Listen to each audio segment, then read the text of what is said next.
Good evening, Columbus community. It is Board President Adair, and I am calling the December 1st regular board business meeting of the Columbus Board of Education to order. Mr. Treasurer, will you please call the roll? President Adair, Present. Ms. Beckerly, Present. Mr. Brown, I'm here. Mr. Cole, Here. Dr. Pierce, Present. Mr. Ragland, Here. Vice President Reyes. Here. You have a quorum. Thank you so much, Mr. Treasurer. We will now do the Pledge of Allegiance, and we have a student ambassador from Lyndon McKinley STEM Academy. Ms. Allen, go ahead and turn your camera on, and we want to welcome you to the meeting. If you'd like to kind of say hello before leading us in the pledge and let us know how you're doing, that would be great. So welcome. Hi, everybody. My name is Milga Allen. I'm a junior at Lyndon McKinley High School. I'm so happy to be able to join this meeting with y'all. I hope everyone is having a great day. Excellent. We hope you're having a great day too. To Go the ahead. flag of the United States States of America, to the republic for which it stands, to the republic of which it stands, one nation, under God, indivisible, with liberty and justice for all. Thank you so much, Ms. Allen. It's always a pleasure to have our students with us, and we are so glad that you could join us. Board members, you have the agenda for review. This evening, we do not have any board recognitions. We have no public comment. We will have a report from our superintendent, no report from the internal auditor, no report from our treasurer. We have some items on our board matters, and then we have our consent agenda. We will have board announcements and then adjournment. So no executive session this evening. Is there a motion to approve the agenda? I motion to approve tonight's agenda. Second. Thank you. Any questions or comments about the agenda? Seeing none, please call the roll. President Adair, Yes. Ms. Beckerly, Yes. Mr. Brown, Yes. Mr. Cole, Yes. Dr. Pierce, Yes. Mr. Ragland, Yes. and Vice President Reyes. Yes. That motion carried. Thank you so much. As I said, we do not have any board recognition or public comment this evening. So we're going to jump right down to item 5, which is a report from our superintendent. I'll turn it over to you, Dr. Dixon. Thank you, President Adair. I have several brief updates to share with the board tonight. First, since the board last met in mid-November, we've adjusted some of our district operations in response to a joint health advisory, from the City of Columbus and Franklin County, which went into effect on November 20th. Students in the career and technical education programs at Columbus Downtown High School and the Fort Hays Career Center returned to a completely remote learning model on Monday, November 23rd. The health advisory runs through December 18th, which is the district's last school day before winter break. CTE students and staff will return to blended learning on January 4th, 2021, unless the advisory is extended beyond that date.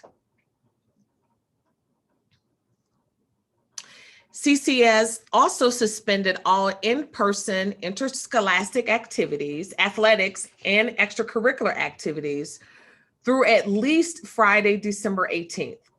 The district will reevaluate winter sports seasons and provide further direction if needed later this month. And beginning this week, CCS has suspended its daily Fuel Up meal distribution offering. The district is still offering 5-day meal packs to all children 18 and under on Wednesdays from 11 a.m. to 1 p.m. and from 5 to 7 p.m.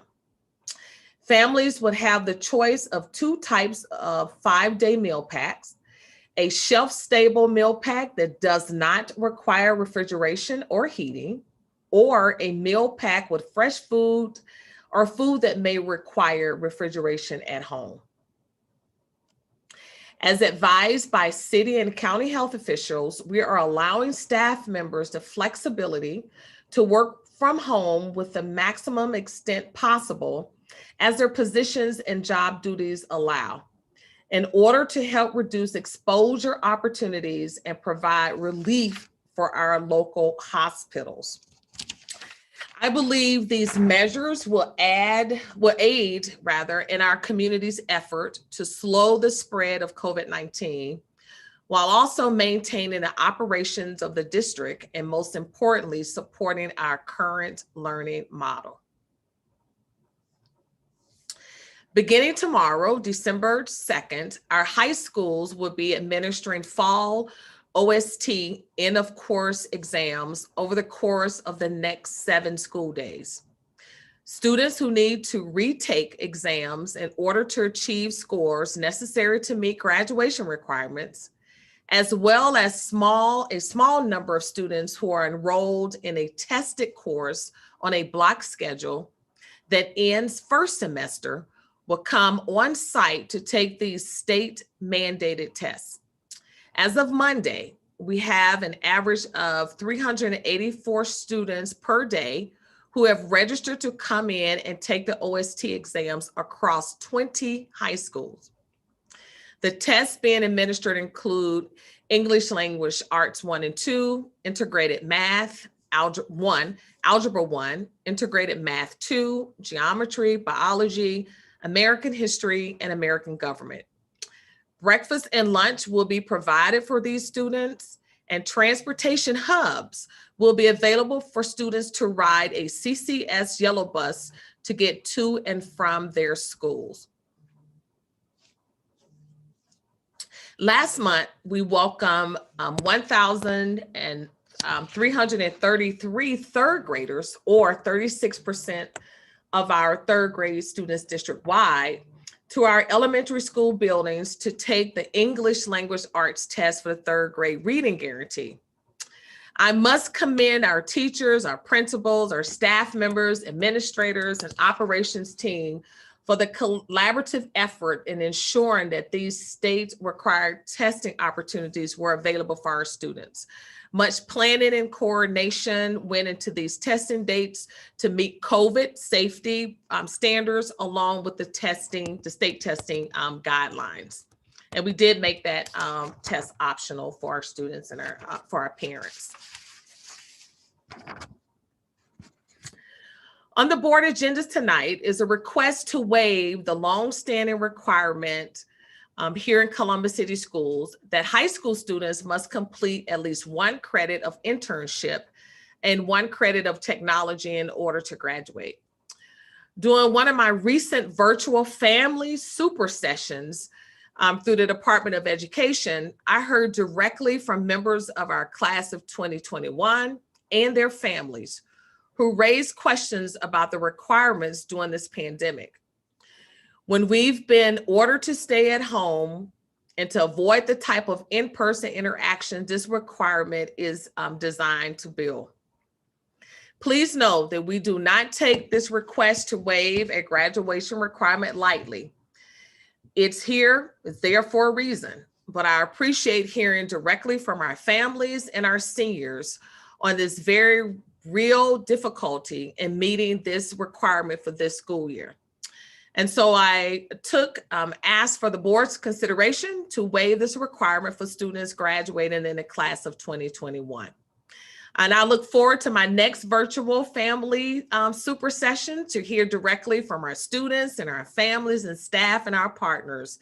We have another one scheduled for next Thursday, December 10th. And finally, the Board of Education is also being asked to approve the resolution to rename the former Dominion Middle School building at 330 East Dominion Boulevard as the New World Language Middle School. Scheduled to open for the start of the 21-22 school year. This school would be a home to the district's new dual language immersion and English learner middle school for students in grades 6th, 7th, and 8th. These students will feed into the school from Columbus Spanish Immersion Academy and Ecole Kenwood, and will also include Columbus Global Academy students. Once the new middle school was open, CSIA and Ecole Kenwood will return to serving students in pre-K through 5. Renovation work on the buildings at East Dominion Boulevard began this summer when the current Dominion Middle School staff moved out of the former Columbus North International Building. Dominion Middle School is now located at 100 East Arcadia Avenue. And we're looking forward to opening the New World Language Middle School next year. A cross-departmental team has been planning this school and the academic programming for months. Principal Sandra Sotos, who's here, she's going to speak in just a second, has also started a steering committee comprised of a diverse group of stakeholders to further develop and define the school's mission and vision. I look forward to sharing more about this exciting opportunities for our students in the coming months. And at this time, if we can have the new principals, Ms. Sotos, is she on? Sandra? I am. Hello. Yes, hi there. This is the new, doing well. So I am very excited with the movement that we have been planning with the Region 4 Pathway administrators, as well as the steering committee, the community, students, and families. And we came up with the name by giving a survey to all stakeholders.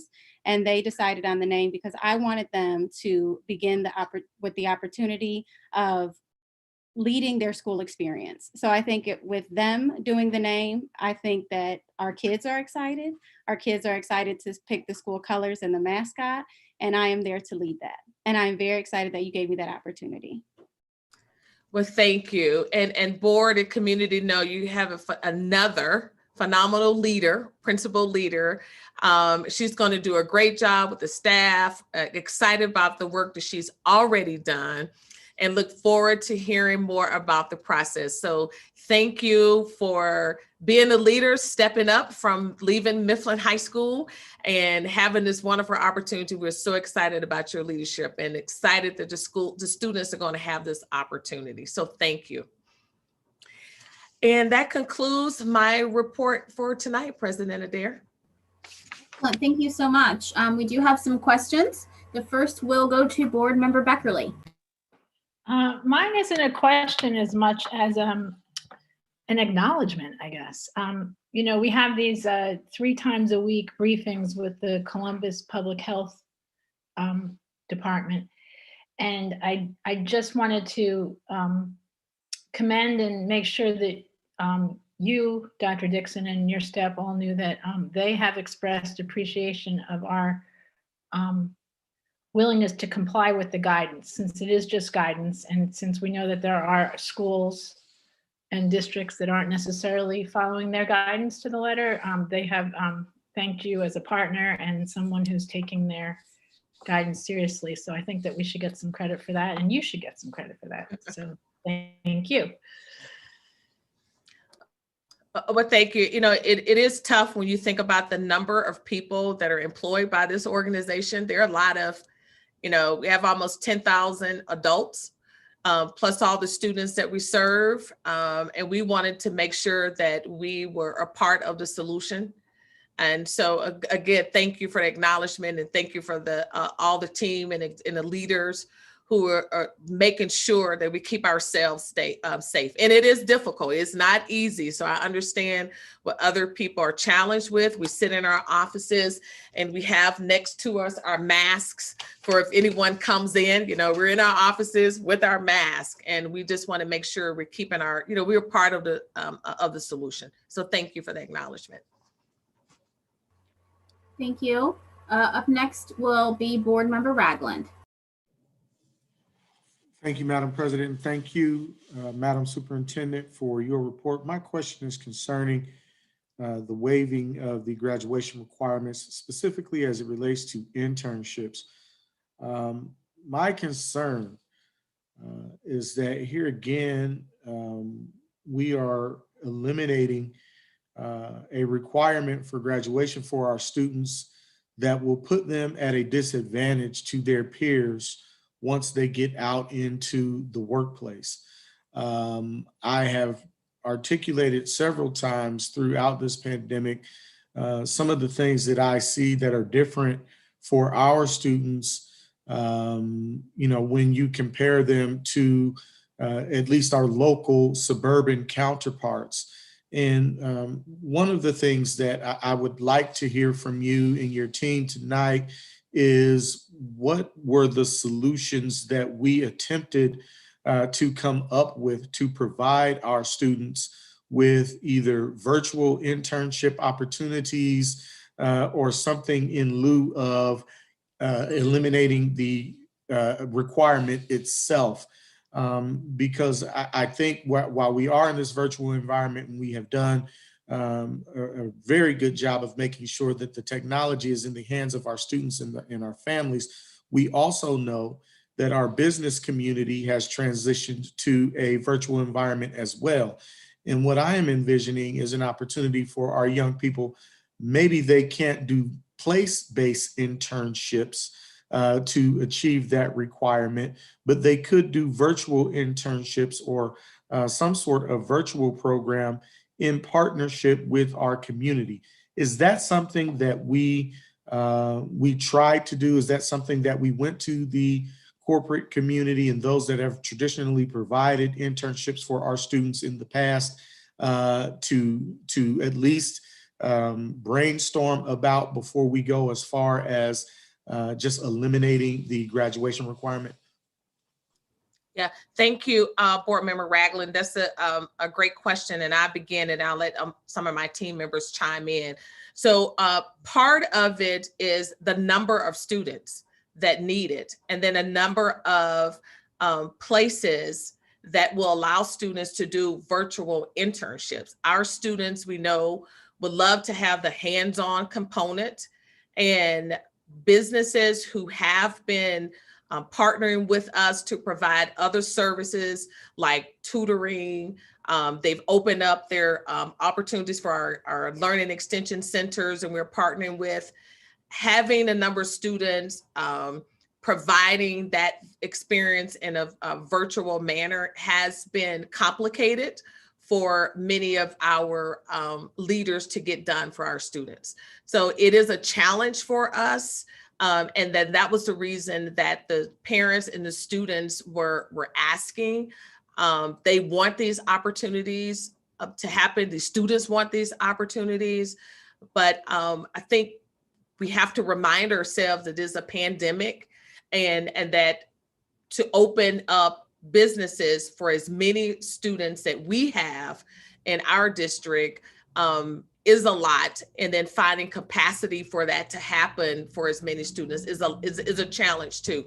And so we thought it would be best to relax that requirement for our students this year. Not that we want our students to have the experience. I totally agree with you. We want our students to have the experience. How many business partners said yes or no? I don't have that information, but I'll let one of my other team members chime in too about what they've done. Dr. Breeden? Yes, that was very well said, Superintendent Dixon. We know that we are having difficulty finding enough to guarantee that we could extend that opportunity to everyone. And so you have a requirement out there that maybe you can't do the administrative part, and then students wouldn't be able to meet it because you can't find enough internships. I did have some firsthand experience with this, and a business was going to take some interns, and then as things changed and more people got in COVID, they backed off, and there's just too much uncertainty to make it a requirement at this time. Thank you, Dr. Breeden. And thank you both for that response. I believe that my thoughts now turn to my colleagues. So what we've heard here is that the size of our district here again puts students who are in many ways already disenfranchised at a disadvantage when it comes to workforce development that would enable them to have a leg forward in obtaining a job upon graduation. One of the things that I would like to see from us as leaders is a commitment to going to our corporate community along with other interested parties, including our mayor and our other elected officials, in saying to our corporate leaders, if you understand the challenges of our district and you limit the opportunity for our students to come in and get workforce development experience with you, we need to come up with a comprehensive program that allows for an earlier opportunity for our students to attain more workforce development opportunities, so that we're not just looking at a high school snapshot, but maybe something that is inclusive of middle school students, so that there's some longevity to the workforce development opportunity, as well as a bit more of a commitment from our corporate partners, especially, to work with us on what are the skills that our students need to have so that they can attain entry-level jobs upon graduation with the corporations that we are working with.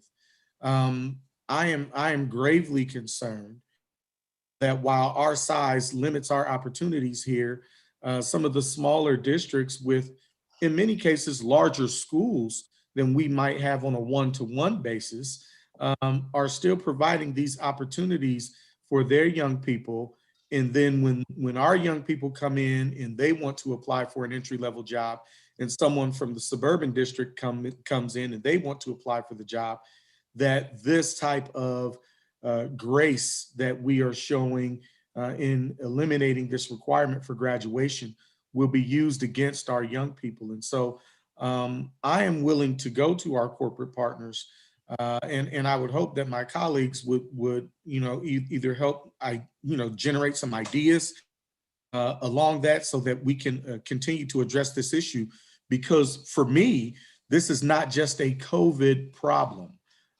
Yes, it's being articulated now because of the crisis that we are in.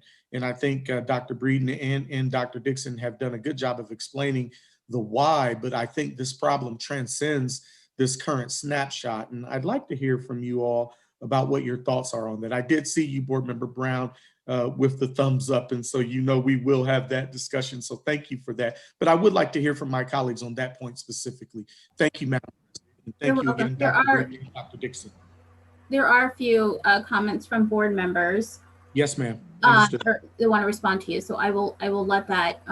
I think that you're right, James, in terms of in general, making sure that our students have the best opportunities possible. And I think there can always be more work with all of our partners, including not just corporate, but including nonprofits and state government and local government. I mean, there's a lot of opportunities that we could work on for our kids. I think, though, in the middle of a pandemic, it is appropriate to waive this requirement right now. But I think your discussion is right on about how do we strengthen this program and opportunity for our students. Let's see, who is first? Board Member Beckerly is first, then Dr. Pierce, and then Ramona. I'm sorry, Vice President Reyes. Well, President Adair just said just about everything I was going to say. Although it may have changed since I taught high school, I think that James's point is well taken, that meaningful internship opportunities should be a priority, but I think that's to be distinguished from waiving the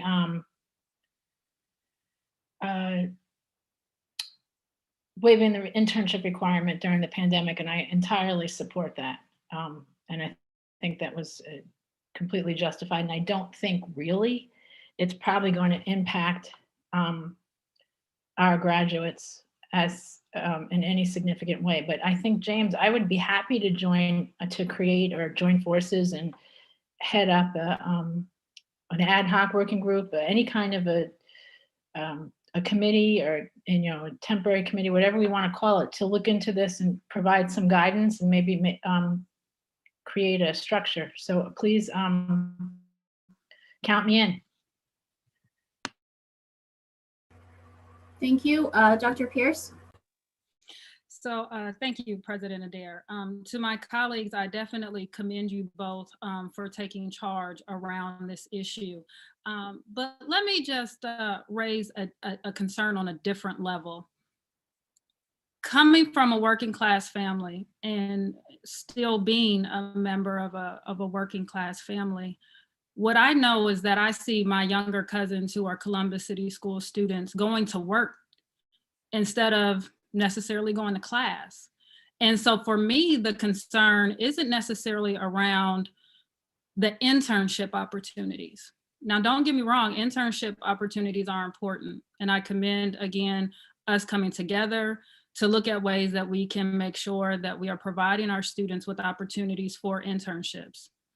But during this time of national pandemic, during this time when we are not seeing our students in buildings, during this time when our students who are of working age are making the decision to go to work, to help their families put food on the table, to help their families pay rent, I'm concerned about, are we capturing those students that are choosing to go to work instead of clocking in, coming into the classroom and putting in the work that needs to be done? So while we can come together to make efforts, again, to move forward and establish collaborative relationships with both the private, nonprofit, local government sectors to, again, expand our internship opportunities, we need to have a real conversation around equity. And how is this pandemic affecting the success of our students who are, again, choosing to go to work over coming into the classroom?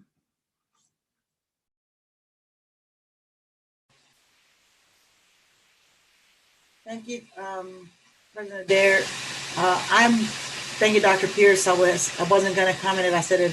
One of my other colleagues also stated the same. I'm in agreement with you. I've had a couple of students.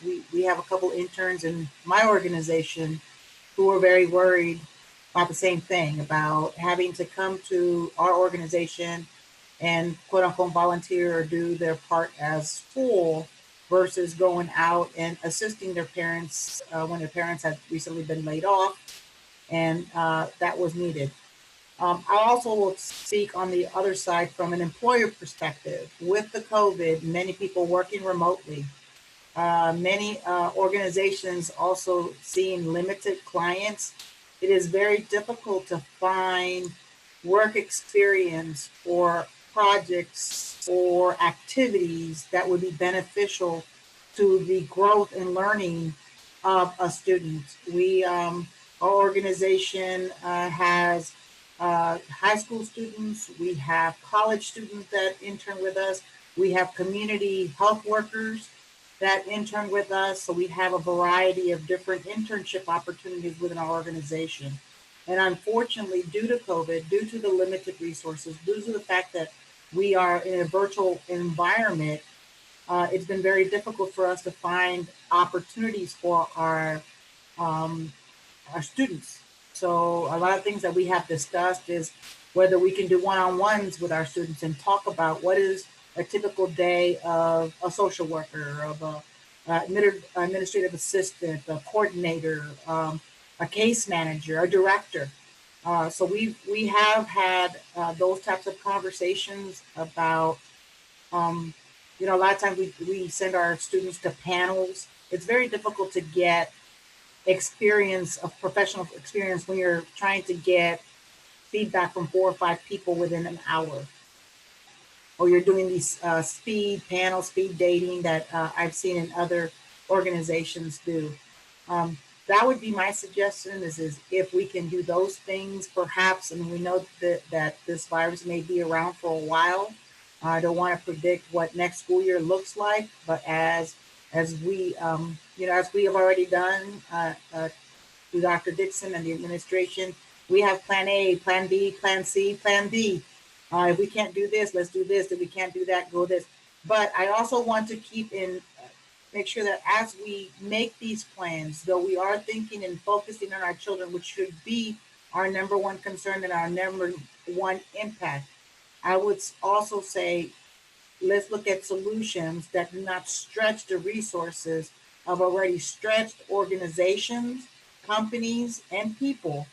We have many employees that would jump at the chance to help our students, but they are also going through the same thing everybody else is going through. They have a member of their family who has struggled through COVID or is also lost a job. And there's a lot of stress, mental health, and other issues that are currently going on within our workforce and our companies. So I want to make sure as we develop whatever our solution is going to be to ensure that our children are getting the skill sets and background and information that they need in order to transition to the workforce.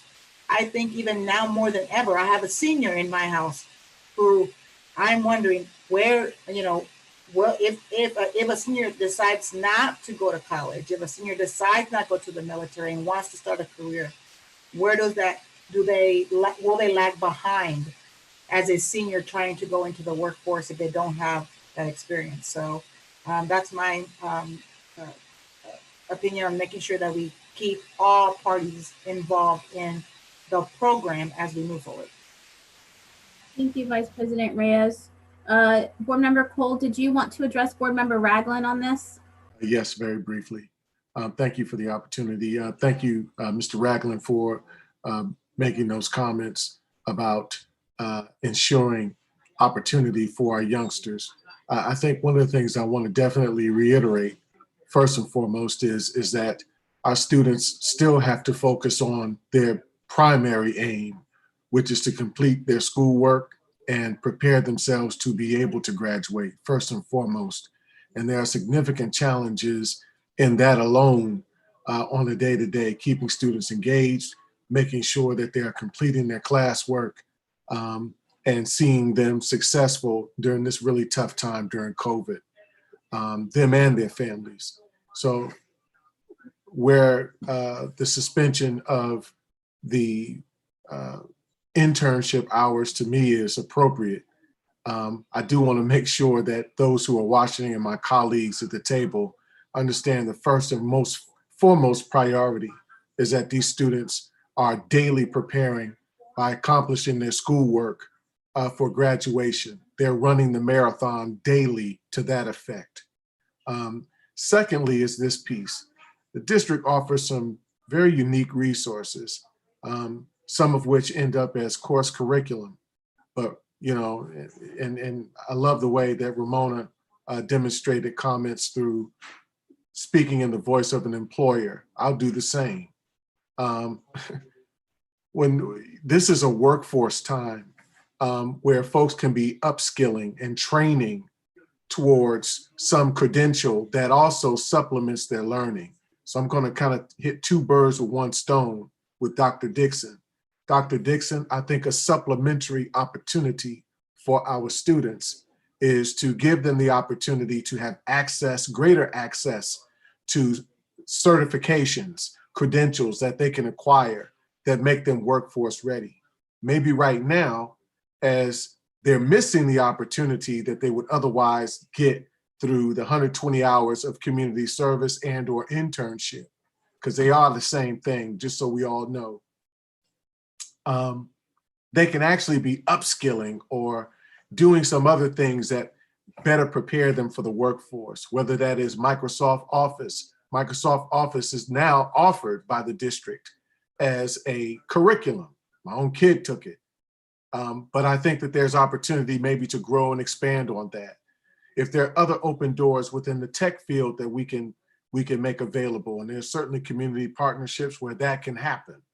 But I think it's super important that we now take this time to train up and upskill students and even their families, if at all possible, in these workforce elements of, things in the tech field or elsewhere that we know are needed by employers when this economy begins to pick up a bit more.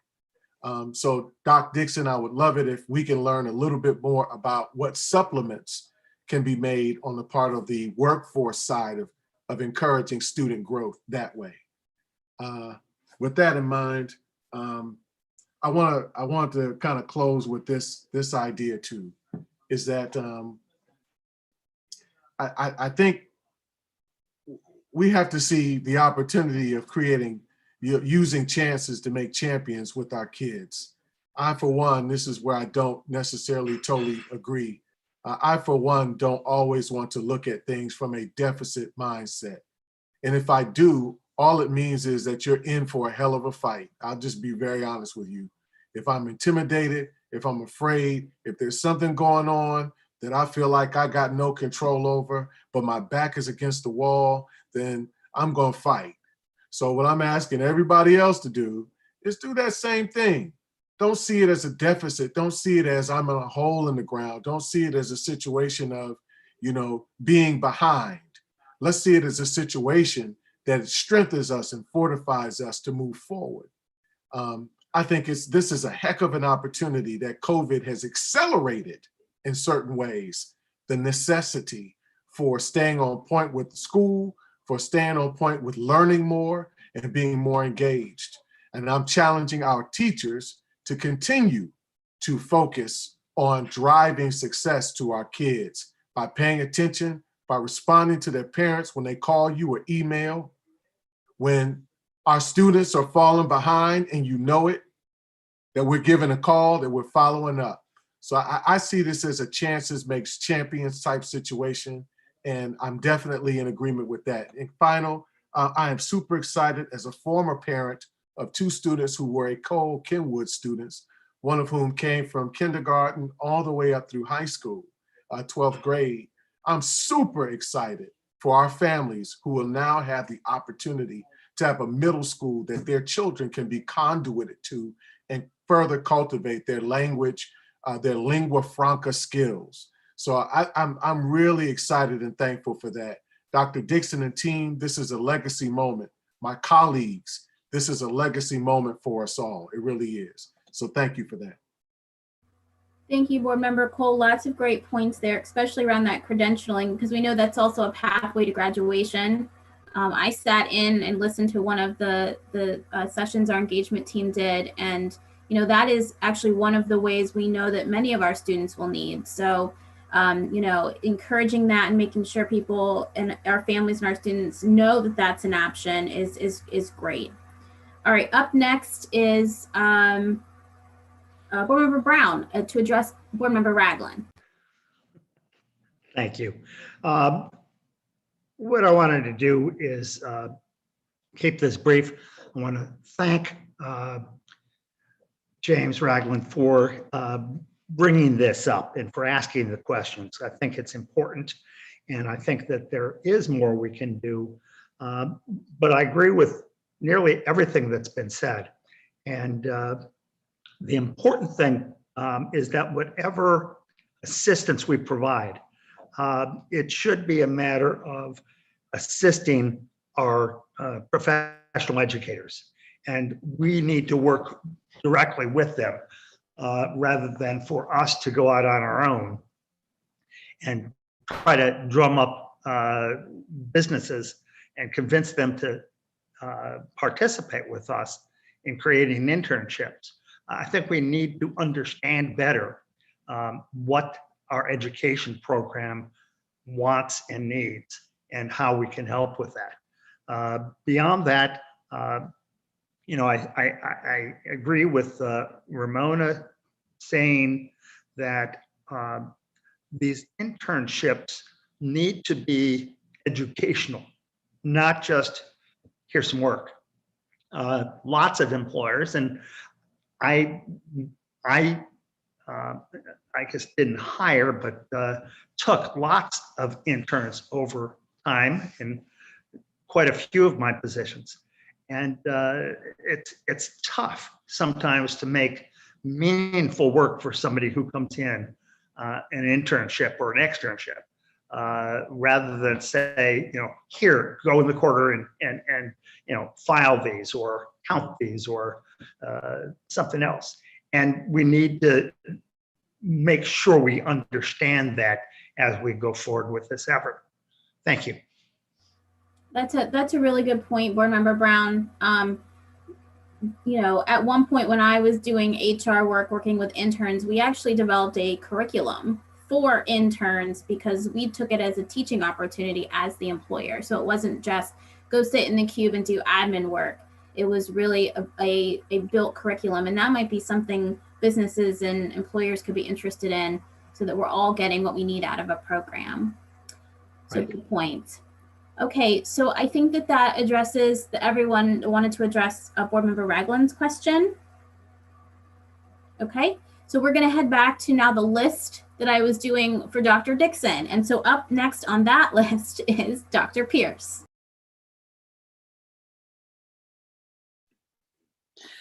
I think you cut out a little bit, Board President Adair. Was I next? Oh, yes, I'm sorry. Yes, you are next. Excellent. All right, Dr. Dixon, welcome back from, our harvest holiday. Yes, thank you. Good to be back.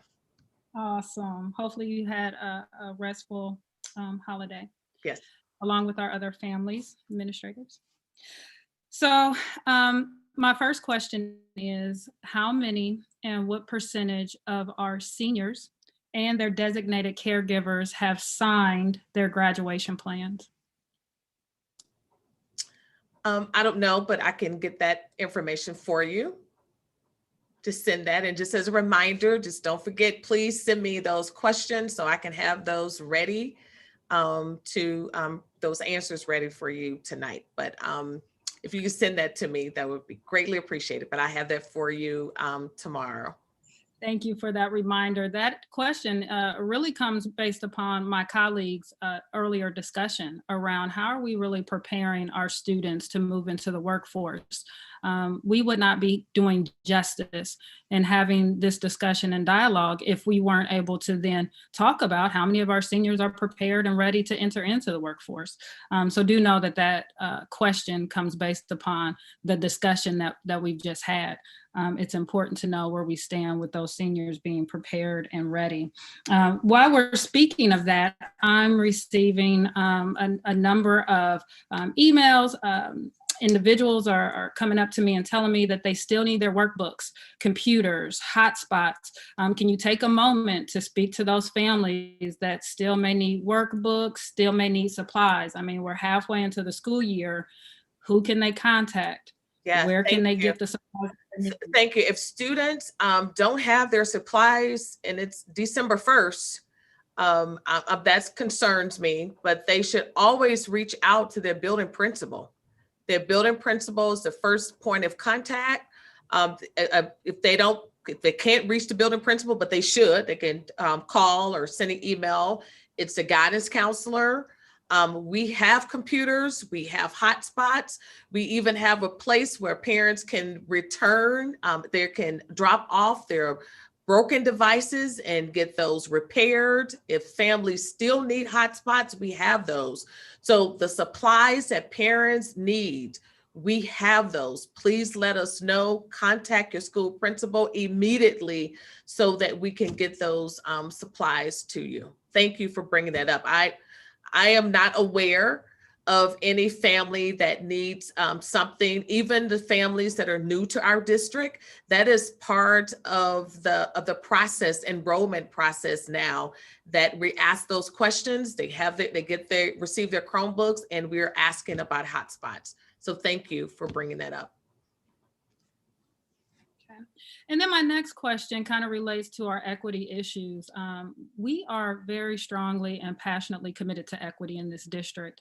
And when I see that 36% of our students, and I understand it's voluntary, went in to complete that third grade testing, my question is, what were some of the challenges that our other families faced in getting in to complete those tests? And did we document those challenges? Are there things that we can do in the future to ensure that all of our families have an equitable opportunity for not just testing, but when we need to get them into buildings to pick up supplies, to take tests, you know, how are we dealing with that? Thank you. So we didn't, the issue of the third grade reading guarantee was the issue of safety.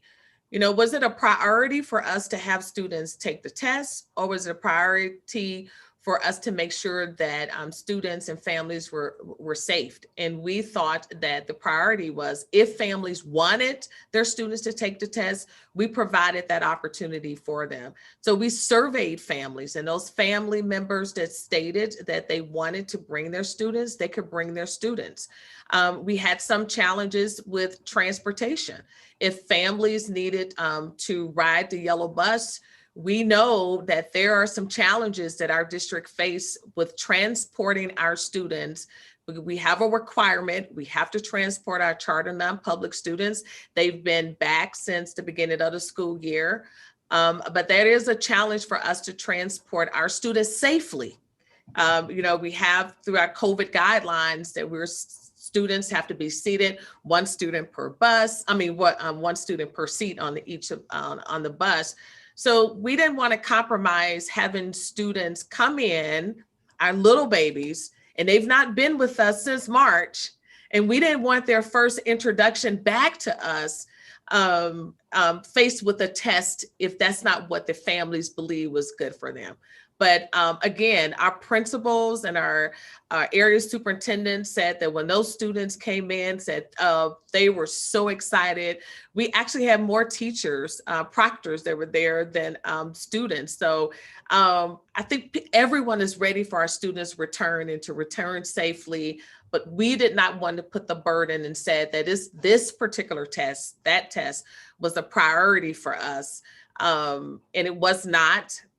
But we made it available to families who need it. And we did not hear of any families who wanted it and was challenged by any, at least I didn't, I don't believe the team did. But that's a very good question, but it was safety first. And the district, we have other measures, you know, we have other measures in the district to capture if our students need intervention with reading, et cetera. So thank you so much for that, because I think it's important for our community to hear that we're being very mindful of the challenges that our families face, that we are working together with our partners to come up with solutions to ensure that our students and families have those opportunities. Again, because equity is so important to not just our board, but also to our district. My final question then brings us back to our seniors. Specifically, I mean, you know, this is the middle of the school year, and I'm gonna just be very honest with you. I know some senior babies, and they talk to me. A couple of them have told me that they rather go get their GEDs. A couple of them have told me school is hard. They're just done. Our babies are experiencing Zoom fatigue. They need a mental health day. They just need a fun, hang out, chill. Let me really experience and enjoy my senior year in some cool type of way. So indulge me for a second with these questions on my babies, my seniors. Please respond or share the efforts that you're taking to ensure that, one, our seniors are attending. So they're checking in, their attendance is in order. And then share the efforts that we're taking to ensure that they're engaged in their schoolwork, so that they're actually going to complete classes and capture the credits that they need to graduate. So it's how many are attending, and then, you know, how many are engaged, and what are we doing around that senior engagement piece? Okay, thank you. Let me, so, well, I'll start, and then I have my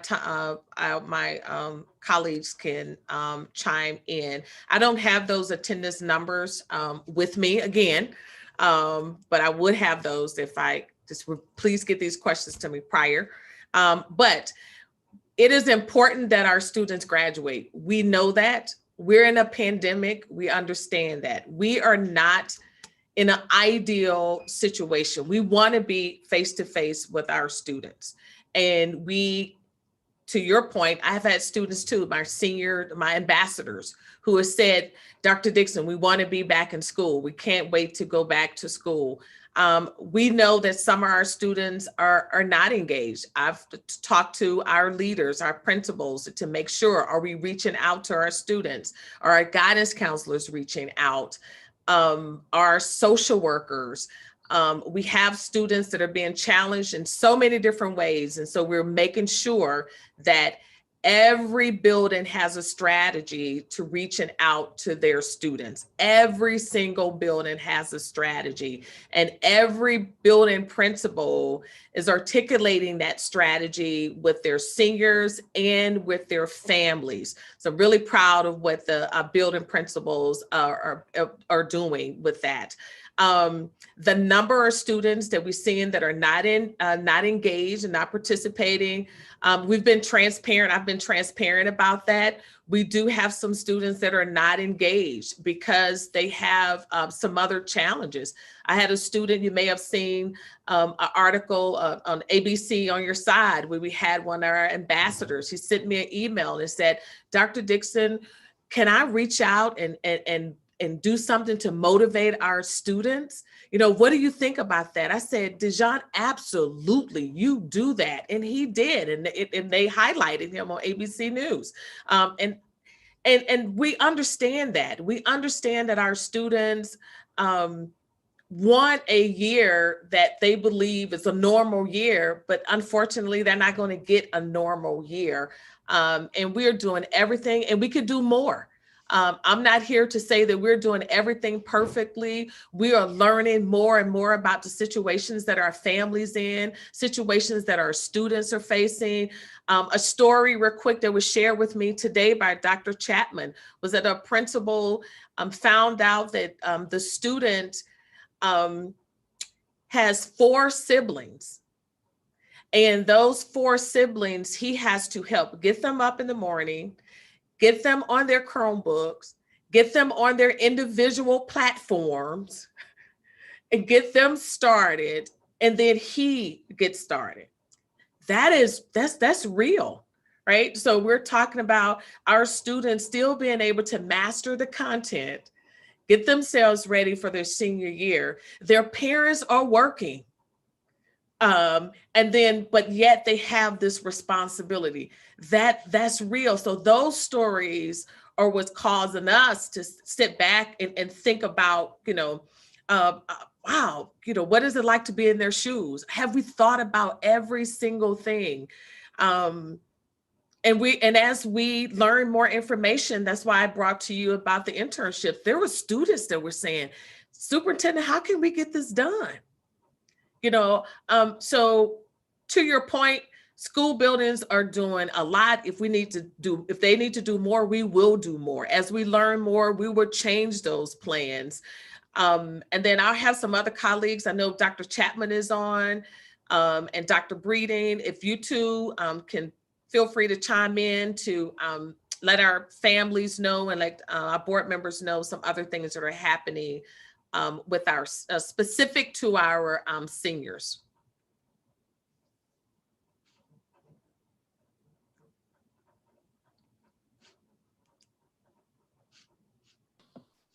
One of the things that I thought of, and it's not quite as specific for seniors probably, but it includes seniors, is we are asking the teachers to make personal contact with students who are failing and to work with them. Just, for example, the story that Dr. Dixon just gave, why haven't you completed your work? Tell me what's going on. Let me work with you in your particular circumstances. I know I heard a teacher last week that says she has a student who she can see her 4-year-old sister sitting in the student's lap during biology class, and then she'll do really well for 3 or 4 days, and then she'll just disappear because she has the challenges of, looking after the older students. So we want those teachers to make that individual one-on-one contact and help them improve their grades so they will be sure to pass the courses they need for their high school diploma. Yeah. Thank you, Dr. Breeden. And I know Dr. Chapman to speak too, but also I know engagement, she's not on, I think, because they have a session that's happening right now. So she is not on to give us some of the highlights of what's happening in her office. But Dr. Chapman? Yes, Dr. Dixon, I was going to share a little bit about the partnership that we've been working with the Office of Engagement to rally all of our partners to wrap their arms around and support our seniors.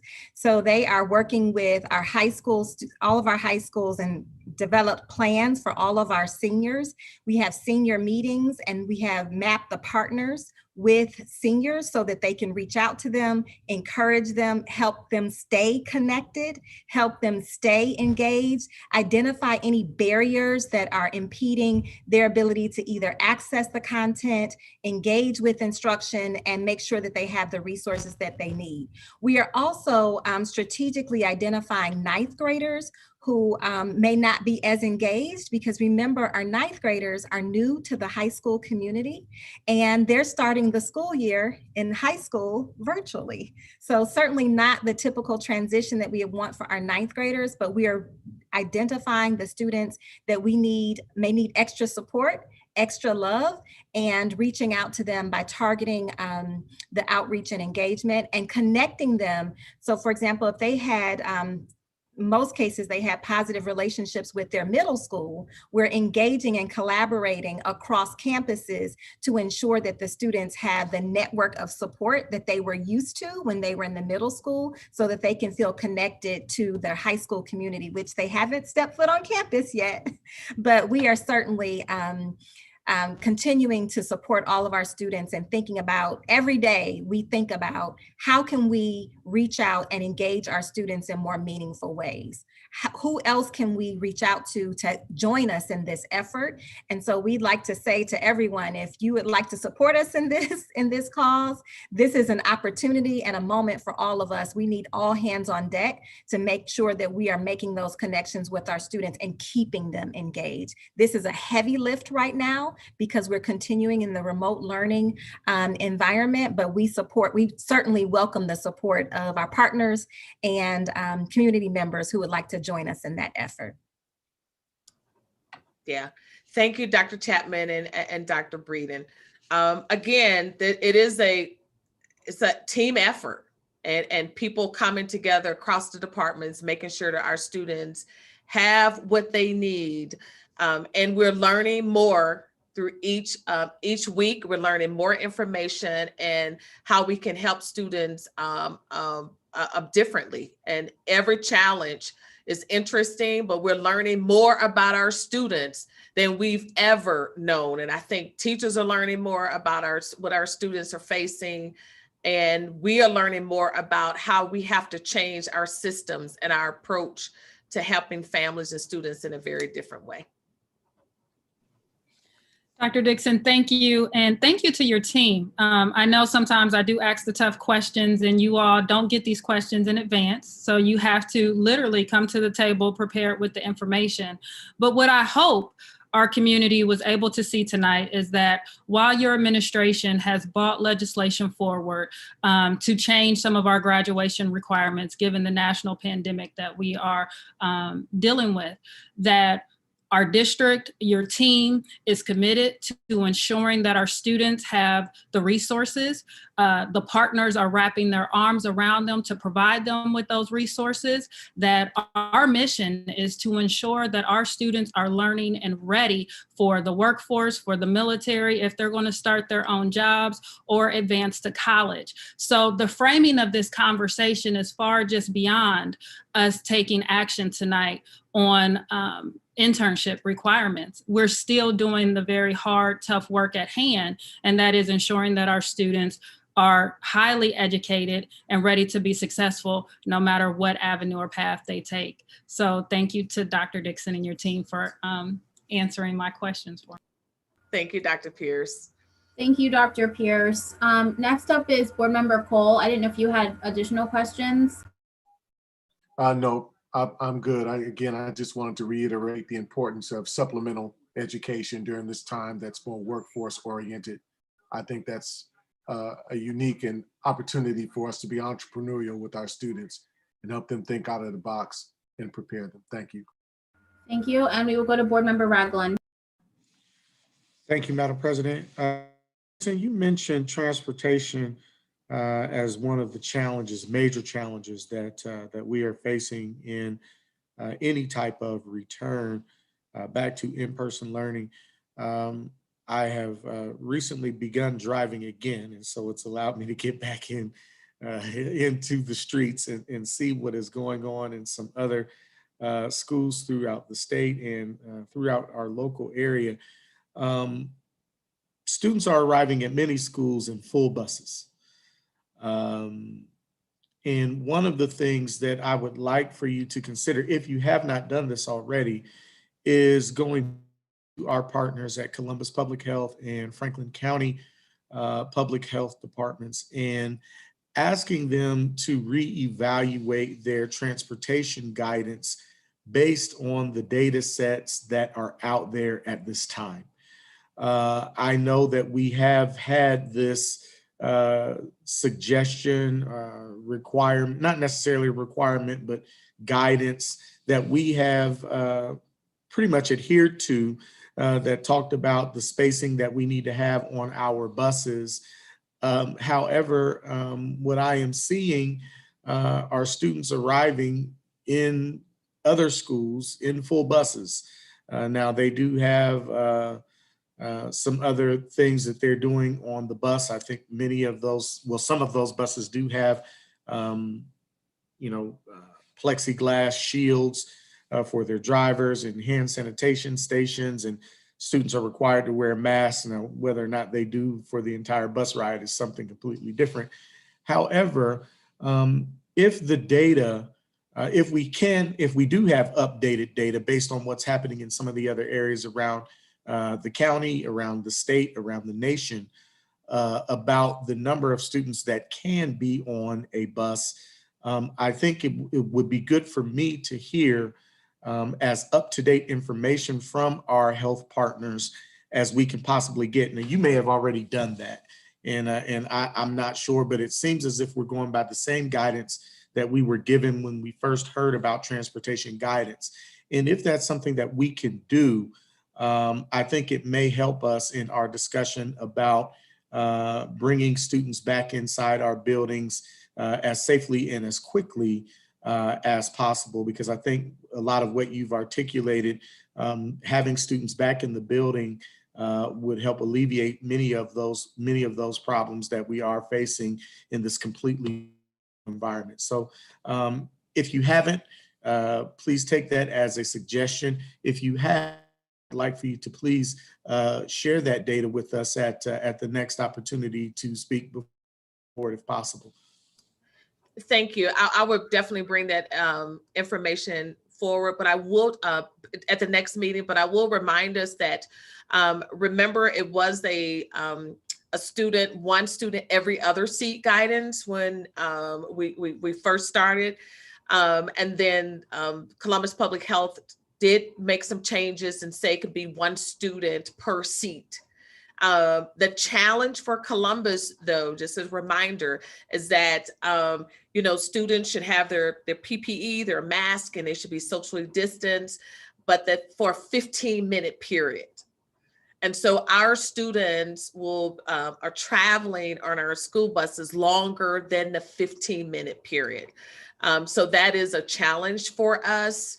And Columbus Public Health at this time are not going to, change that guidance to allow more than one student per seat on the bus because of that 15-minute window. So that is a health guidance that we definitely, now other students, I'm not sure what's happening when other districts, they've made different decisions, perhaps their students are not on their school buses as long as ours. But, we decided, we're open enrollment district, so our students get to make choices and their bus rides are longer. But as I learn some more information, I will bring that back. Thank you. And thank you for bringing the length of the bus ride to the forefront in this discussion, because that is not something that I believe that the general public really kind of understands. We have students, due to our open enrollment policy, that can come from the far southeast side of town and attend school in the far northwest side of town. And even though traffic has been alleviated, it has not been eliminated. And those bus rides are much longer than just going from one side of the city of Westerville to the other. And so, you know, we cannot always have apples to apples comparisons about the practices of some of our suburban districts, at least locally, but oftentimes that is where a lot of the angst that we hear from our general public comes from, because they see what is happening in Gahanna, or they see what's happening in Hilliard, and they say, well, if they're doing it, why can't you do it? And you are exactly right. The length of our bus rides are much longer for our young people. And so that has to be taken into account. Thank you for that. And I would appreciate the data update whenever you can get it back to us. Thank you, Madam President. You're welcome. Dr. Dixon, I had a question for you. I didn't know if you wanted to share information about the survey that parents are being asked to take. Yes, thank you. And then I can have Scott Wortman, are you on?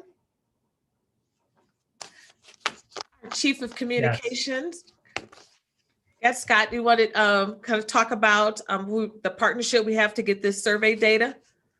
Absolutely. So starting this week, we have an outside company, Saperstein Associates, who will be reaching out with a phone survey to many of our families, asking questions about their experience thus far, and then the return to blended learning to get some survey data, some professional survey data about how our families feel about the remote learning and blended learning environments. So we did send something out to families this week, giving them a heads up, so they should be expecting phone calls here in the coming weeks. Thank you. And part of that was, you know, we had received a lot of feedback from different stakeholders saying that they felt that maybe administration was making some decisions for our parents, and we were not being good listeners to try to see, what do our families want? Do our families want to return in blended, or do our families want to stay in remote learning? And so we stated that we needed, first we partnered with a professional organization, a partner, to say, let's get some survey, let's hear directly from our families. And so we can make a decision based on using that data to make our decisions. And we're going to move and do more surveys and find out how our families are doing, how they're feeling. So thank you to our stakeholders who have challenged us to say, you know, we want to be heard. You guys have to do a better job soliciting information from us. That was loud and clear. It was stated many times. And we are, again, we hear you, and we are doing everything possible to answer the call of our families and our students. Thank you, Scott. Do we know, is the number, like, because we need people to answer the phone, right? So is the number going to look like a district number? Is it an unlisted number? How do people know that it's us and that they should really answer, and it isn't like whatever's happening with all the spam, right? As the spam numbers. Yeah, that is the challenge with phone surveys these days, is getting people to pick up. It will be a local number. It will be multiple numbers based on how many people we have to call. But we did get good engagement during, they did some test surveys last week. But with the challenge of phone surveys is getting people to pick up. But once they do pick up, this is an engaging topic that our families will want to participate in. Excellent, thank you. And I think Board Member Beckerly, did you have something on this topic, or was it something else? And then also, before she speaks, there's one more survey that we're going to do, and that is a survey for families about transportation. So what we're trying to find out is how many parents actually need for their students, really want their students to ride the bus. You know, so when we think about our transportation challenges, again, you know, idea that came from our stakeholders, our parents, to say, hey, how do you guys know we want our students to ride the bus? You know, we may be able to take our students, and that will provide a room for other students. So that survey is coming out through Infinite Campus. So we will do a message around that. Again, getting feedback from our families about what their needs, and we're not making those assumptions for our families. We're asking them. So again, thank you to our families. We hear you. And again, we're trying to make sure that we are answering your call. Thank you, Board Member Adair, for reminding me of those two pieces that we're doing. I'm sorry, Board Member Beckerly.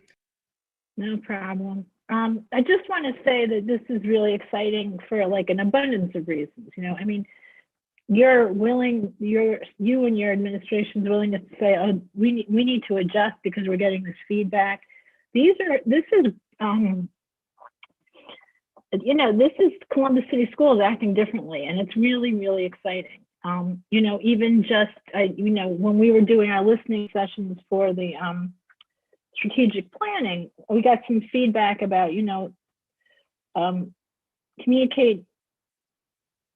communicating via texting and via some of these apps and things are the ways parents communicate now. And I noticed that we send texts out to alert families that this, like we're adjusting and we're taking the feedback, and we're, this is, it's really, really encouraging. I want you to know that that certainly I, for one, am noticing, and it's a shift, and it's really important. And, even if we're struggling a bit, not struggling, but, we'll solve the problem of the phones not getting answered next time, because we're in this mode now of getting better and improving and figuring it out and moving on. And I just, I think, and that will build relationships. I mean, we're going to have more family participation because they are going to feel that they are being heard. And I just cannot say enough how exciting this is. This is really wonderful. And then just my little plug is, at some point, if we could come up with another way to survey staff and teachers to get their input too, I think that, that's but I mean, engagement of families is huge, huge priority, and you guys are doing it, and it's only going to get better, and thank you. Thank you. Now to Dr. Pierce. So I too just appreciate this discussion that we're having this evening. So we've talked about transportation, graduation. Let's touch on food. I hear we're not giving milk. We're changing up some of the things that we're doing with our Fuel Up distribution of meals. Yet I'm also getting pictures that some of our families are unfortunately still getting items that are spoiled. So please take a moment to speak to how we are again, responding to community needs and input when it comes to our food service. Wow. So thank you, Dr. Pierce. That one is, we've been challenged with our, meal distribution plan before, right? We heard from you, our families, that we didn't like the former plan. So we revised the plan to include more hot meals, right? But because of where we are now with this community spread, many people may have noticed we've had to close sites. We have 2 sites that are closed this week, and we had to move families to other sites. So what's happening in Columbus is affecting our employees. I mean, that's real. So we moved to this 5-day meal pack. It wasn't ideal, but however, we still wanted to meet the needs of our families. We had people who wanted to volunteer and say, hey, I want to help with distribution. But we have some challenges with the USD food service with those requirements of who can handle our food. You know, we're challenged by those, some of those requirements. But quality is our top priority. And if we are not giving quality meals, that is a concern. We've had, you know, this concern has come up before. And we've gone back to our food service team and talked to our teams and our vendors who we partner with, because this is a different model. So at the time, we didn't believe that we had the capacity to provide as many meals during this pandemic. And so we've challenged our partners to do something different. And so we'll go back again. We will go back to our partners and our team and assess and say, are we giving our families the best? And if we're not, we have to course correct, and we will do that. Right now, we're faced with this Christmas holidays. How do we provide meals for our families over the break while still making sure that we are keeping our staff safe? Those are challenges. And so we have to problem solve in the next few days to figure out what that looks like for our families during that 15-day period that schools are closed. So that is a challenge for us, that we'll figure out a way to make sure we're meeting the needs of our families too. So our families, I apologize on the behalf of the district. We do not want you to get things that are not excellent. We pride ourselves. We've been talking about Fuel Up and providing good meals. And it looks like in some areas to our meals, we're not providing good customer service. So, and we know you can't. If someone says, this is not McDonald's, you can't go back and get another cheeseburger once you've gotten that box home, right? So, but let us know when those items are not up to par, and we will replace those items. But again, thank you, Dr. Pierce, for bringing that up. And families, we will go back and inspect and make sure that what you are receiving is quality meals for you and your families, because we know many families depend on that. And we understand that there are many areas in Columbus that are considered food deserts. So that's one of the reasons we wanted to change our plans. And we challenged ourselves and said, if our families are depending on these meals, they have to be substantial. They have to. So just keep pushing, and we'll keep partnering and working with our partners until we get it right. So thank you. Thank you, Dr. Dixon. Thank you. Are there any additional questions for the superintendent this evening? Okay, well, thank you so much, Dr. Dixon and team, for your report and the conversation. We will now move on to the Internal Auditor's Office, and we have Mr. O'Connor here with us this evening. Hello. Good evening, President Adair. Internal Audit does not have a report tonight. Well, it is always nice to see you. Thank you. Good to be seen. Thank you. We will now move on to the Treasurer's Office. Hello, Mr. Treasurer. Good evening. Likewise, I don't have a report. A simple announcement, as some of you may know, though. With the help of Dr. Roush and Mr. Wortman in preparing some testimony, I testified before the Ohio House Finance Committee on the Fair School Funding Bill that is pending there. All the reports I've gotten, it went well. I won't do a self-evaluation, but seemed to do well. There were 4 or 5 of us that testified in person, and we're prepared to also testify before the Senate Finance Committee. I believe that is likely to be next week, but we're hoping that that bill gets through the House and can be considered in the Senate. Your resolution of support that you adopted was included with my written testimony that we filed as well. So I think the committee members listened, and we're hoping for the best. That's it from me this evening. Thank you so much. Co-chairs of Finance Committee, do you have any announcements, anything to say? Nothing other than next Wednesday will be our meeting starting at 4 p.m. Thank you. All right, we will now move into board matters. Item 8.1, we have the first reading of omnibus amendments, and I will turn it over to Chair of the Policy Committee, Board Member Brown. Thank you, Jen. And I'm glad I'm fully back with you so that I can actually do this. We have our policy review committee continues to get through lots of things, some tough, some easy, and they've been doing a great job. We have 7 policy recommendations for the board. 6 of those are Neola policy amendments, and 1 is our own. The 6 that came from Neola.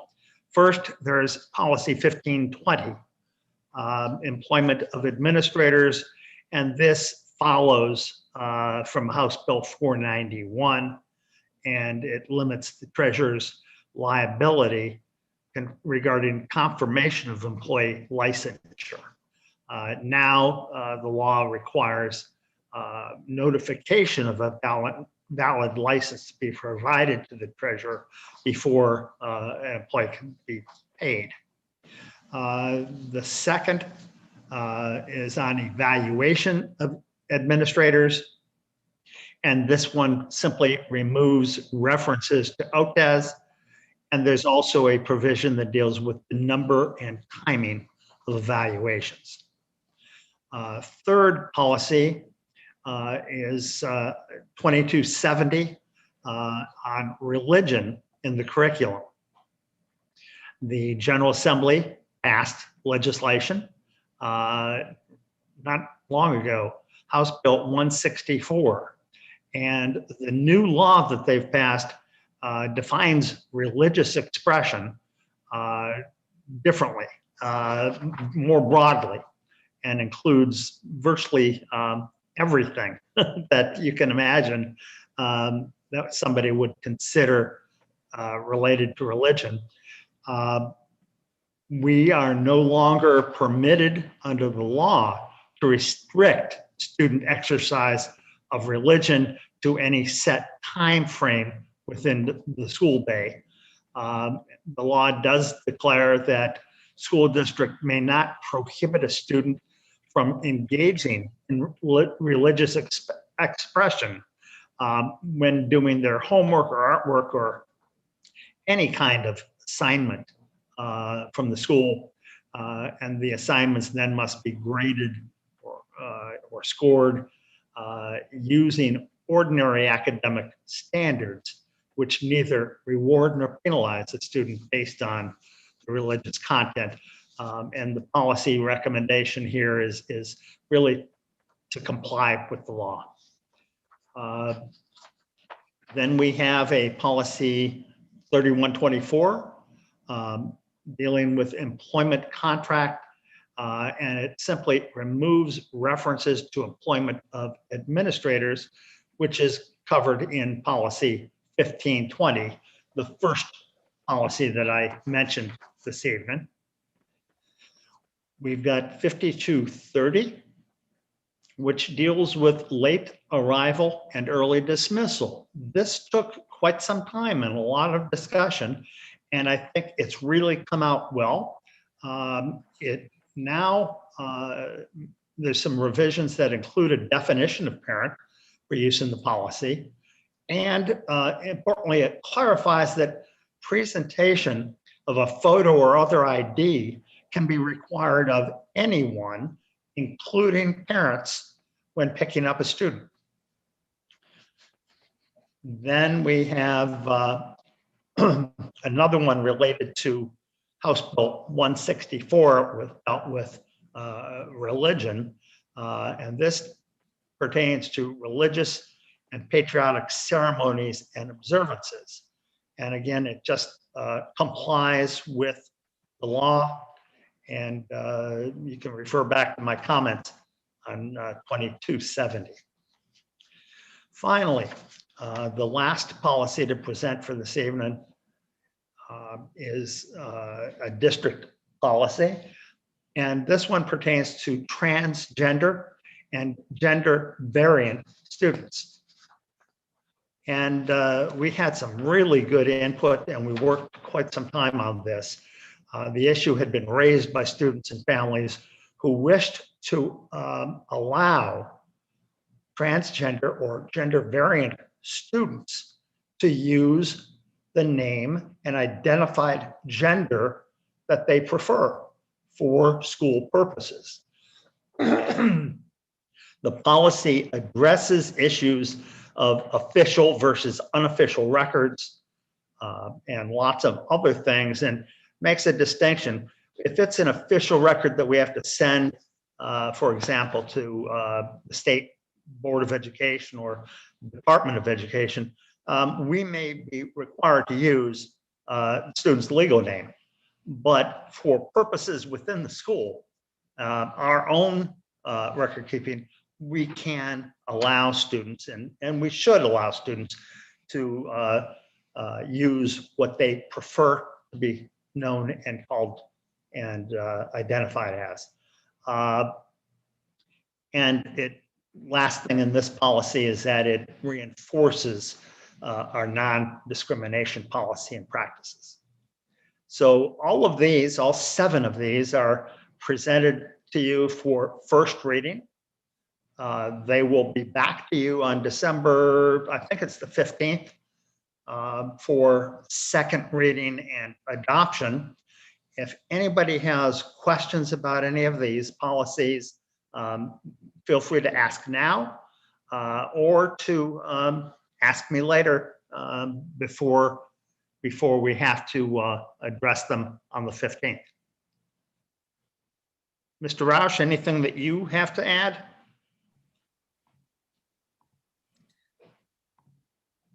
No, you did a great summation. Thank you very much. Thank you for your help. Any questions now?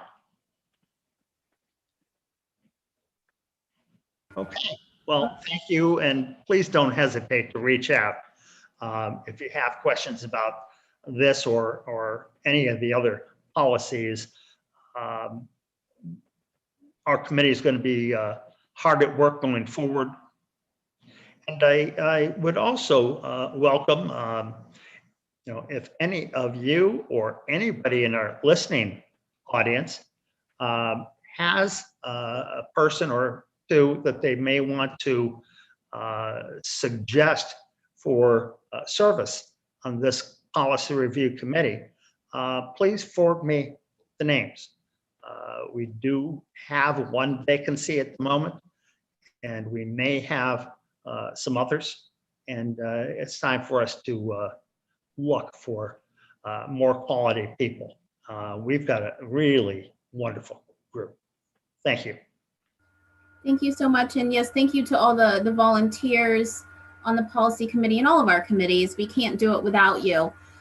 So that constitutes the first reading. And as Board Member Brown said, we will get it back at our next meeting. So board members, if you take some time to read them and you have any questions or something you would like to add, please put that in writing. Make sure Board Member Brown and Dr. Roush are copied on that. We will now move to item 8.2, resolution to rename the building at 330 East Dominion Boulevard, formerly known as Dominion Middle School. And I'm going to turn this over to Board Member Beckerly, who will read the resolution. Thank you, President Adair.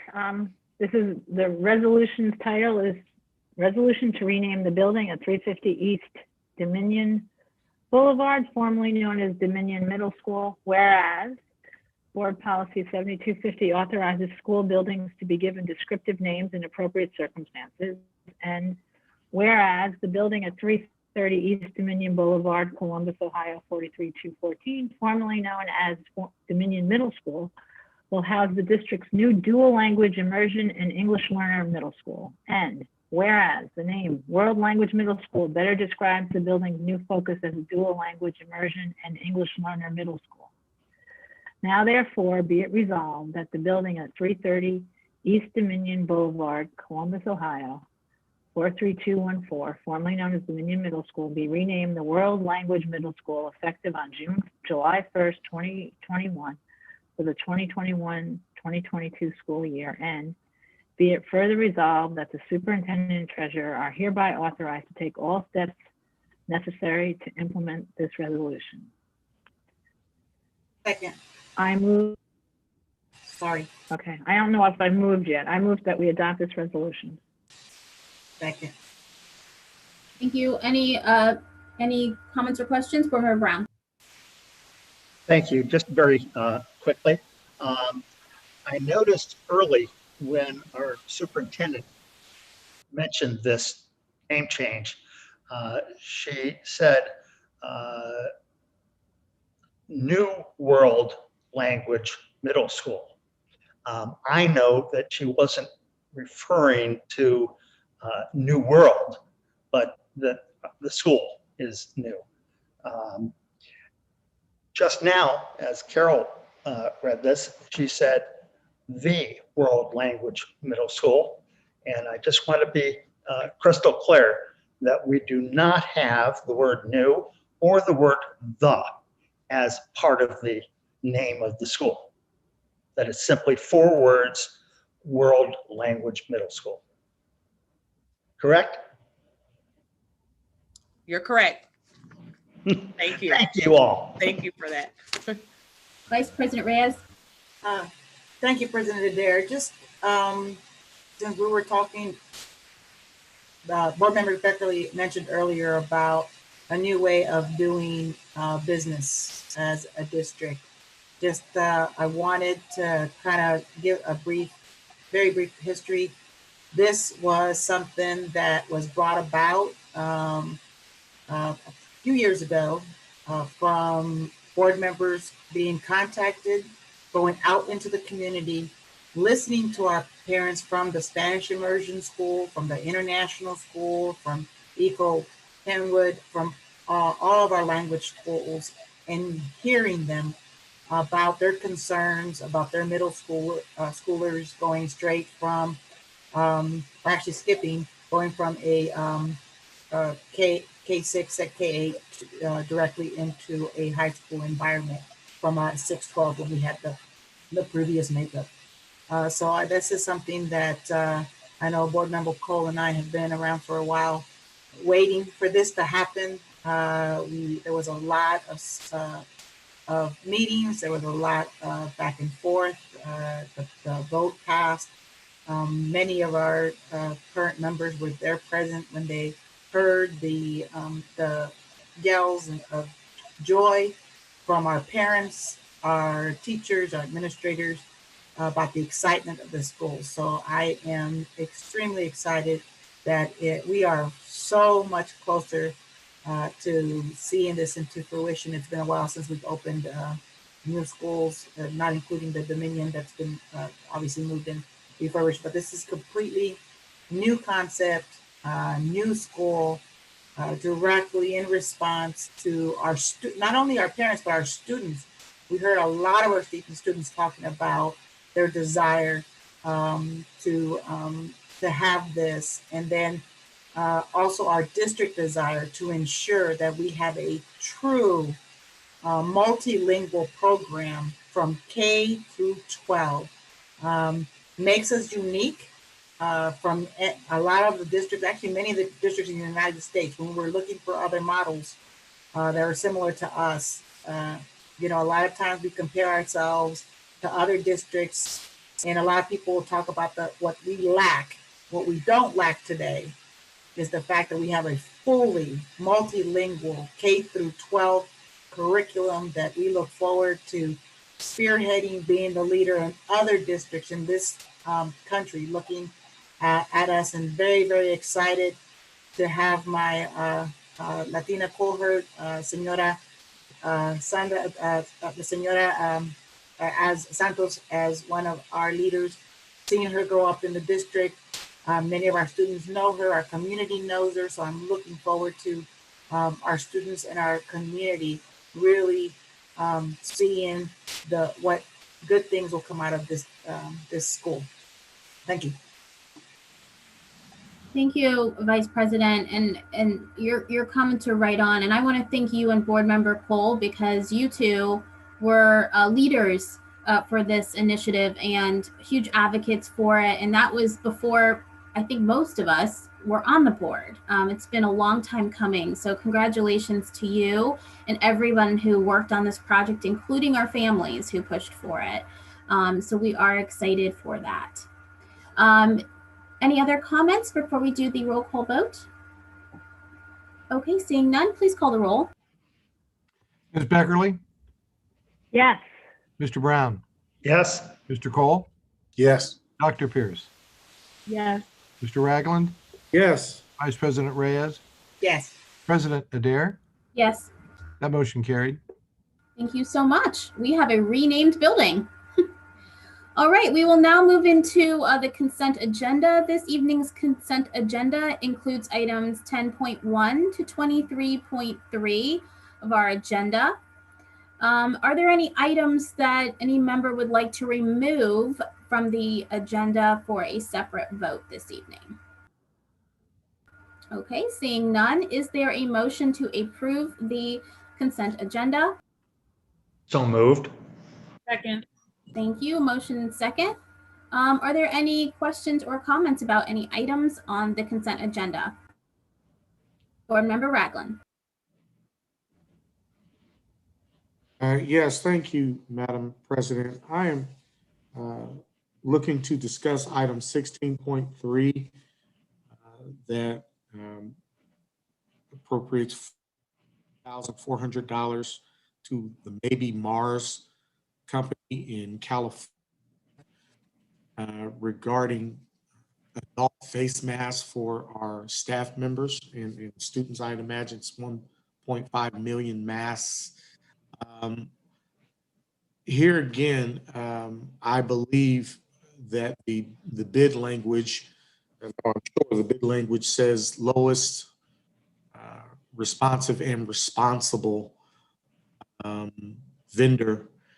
And here again, we're spending local tax dollars outside of our municipality on items that could be purchased here for a minimum uptick in cost. I think the difference between the highest responding local economically disadvantaged enterprise was $7,350. And a part of my concern, as it has been throughout the pandemic and before, is that these businesses and their employees and ownership are paying tax dollars into our district. And when we find opportunities where we could do business with them, we're moving those tax dollars to gain items from other areas. I live next to neighbors who have lost their jobs through this pandemic. We've talked a lot about some of the challenges that many of our students are facing within the homes because their parents are working or attempting to try to keep jobs. We have businesses that are closing locally and have been for quite some time. And while this piece of legislation is not one of our larger pieces of legislation on the agenda, these are the types of pieces of legislation that I remind myself of when we say that we have a difficult time educating our young people due to the poverty that they arrive at our doors with. Because for what I consider to be a small amount of money, the awarding of this contract to an LEDE vendor provides an opportunity for a local vendor to keep its doors open. and to pay its employees, potentially one of our parents, or as Dr. Pierce has mentioned tonight, potentially one of our students who is working to supplement some of the income that may be lost or needed within a lot of our homes. We do this quite frequently. We put these out and they go around the country, and oftentimes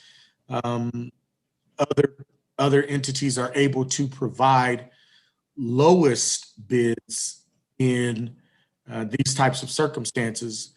But in my opinion, it is more responsive and responsible if we use the taxpayer dollars that are paid into our organization to feed those taxpayers back with our purchasing of goods and services in this case.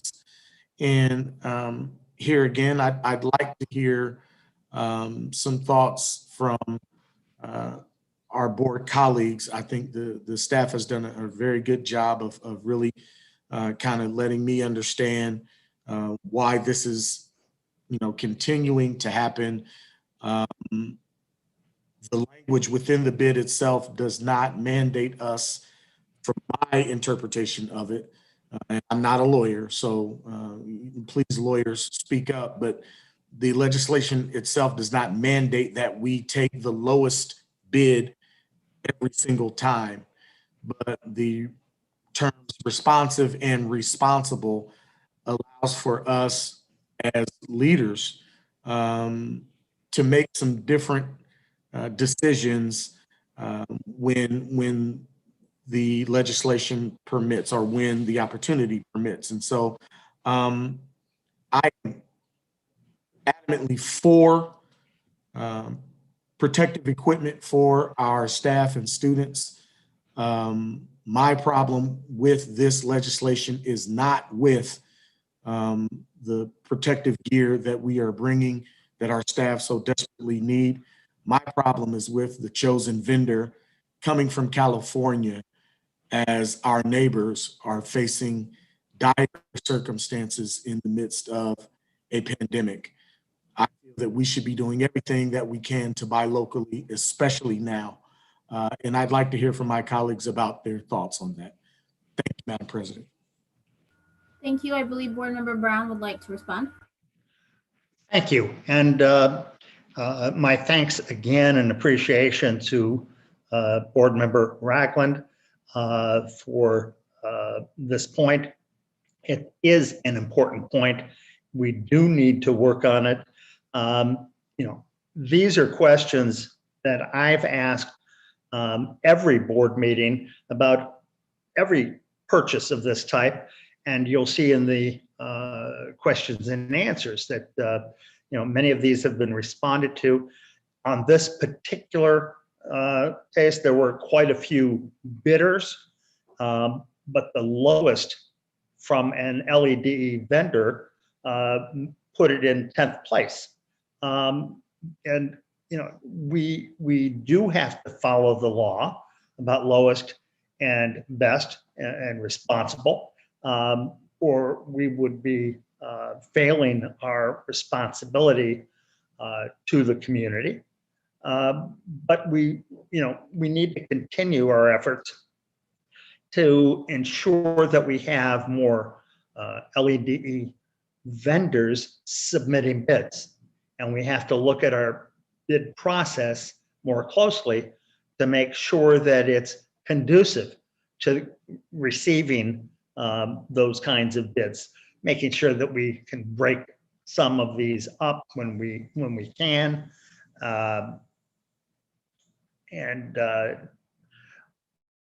You and I and Dr. Pierce have started working on this. You and I, James, are both a little bit behind on responding to her and scheduling our next meeting so we can continue efforts on this. But I do see some real opportunities to make some changes so that we can really encourage more participation and make sure that, that there are equal opportunities. And so, thank you for bringing it up. Let's keep working at it. My question to you, within the language of the bid itself, it says lowest responsive and responsible. Does that require us to, at every turn, take whoever has the lowest bid price? Is that the law that says that who no matter what, whoever's lowest, that's who we have to accept? Is that the law? Well, I may be among the most experienced lawyers, but my role on this board is not to serve as the board's lawyer, and I'm not going to give any legal advice. We've got James Barnes on board to do that. That's exactly what I was going to say. I know you were a former Chief Justice and very capable, but that question should go to our legal counsel. Yes, and I think this is an offline question.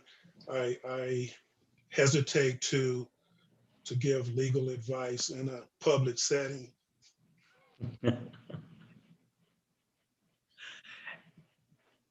Any other comments from board members? Dr. Pierce. I would just join my colleague Judge Brown in just indicating that I think our working group, as he indicated, we have been meeting. Hopefully we will meet here soon again, but we do have an opportunity to look at this language, to look at our process, to really redesign how we cultivate local business in our community and how we partner with those local businesses. I think we need to be really intentional about empowering our students to create business and then supporting our students and our graduates when they do create those businesses. So I echo what both of my colleagues are saying, but I think we as a board need to continue to do the work that's required to bring a definitive policy or practice to the entire board for us to weigh in on, as opposed to each time we get particular legislation, we're kind of piecemealing. How do we deal with this? How do we cultivate local business? How do we build partnership? I think we really, again, have to be intentional on our end, colleagues, so we can, as a board, take action. Thank you. Any other comments? All right. Are there any comments? Yeah, I am. My concern is with Mr. Barnes's response around interpretation of a board policy not being expressed publicly. Either we have to accept the lowest bid price or we don't. I'm not asking for legal advice. It's either yay or nay.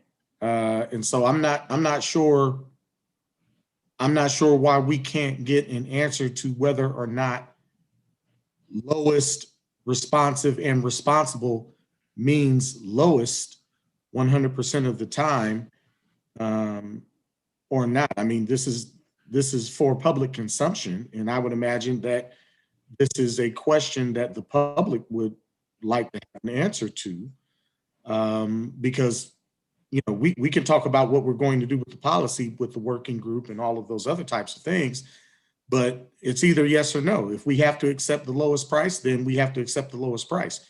That's, and I'm not sure why he cannot answer that question. James, I will just suggest for you that James Barnes, our lawyer, is absolutely right in responding that he can't give you a proper legal opinion on the fly off the top of his head, and that there's ways that he can provide the answer. But I agree with him that doing that, just now off the top of his head is not the way to go. I'm sorry, board. Respect that. I apologize, Board Member Brown. Please excuse me, but with all due respect, you just said that you didn't want to be the board's lawyer. And so you can't have it both ways as far as I'm concerned. Thank you, Board Member Ragland. Your concern has been noted. And at this point, our counsel has said that, he will respond in a different format. So that's what it is, and it's been noted. So we're going to go ahead and move on. Are there any other comments about any other items on the consent agenda? I just want to highlight that item 13.3, we are awarding diplomas, which is always exciting. So congratulations to Ashley E. Clark, Christina Sue Ann Cockley, Maxine Gordon, Tiara Johnson, and Brittany Michelle Robinson for earning your Ohio Department of Education 22 plus adult high school diploma. Congratulations. If there are no other comments, then we will go ahead and have a roll call on the consent agenda. Mr. Brown? Yes. Mr. Cole? Yes. Dr. Pierce? Yes. Mr. Ragland? Yes, with the exception of 16.3, on which I vote no. Thank you. Vice President Reyes? Yes. President Adair? Yes. Ms. Beckerly?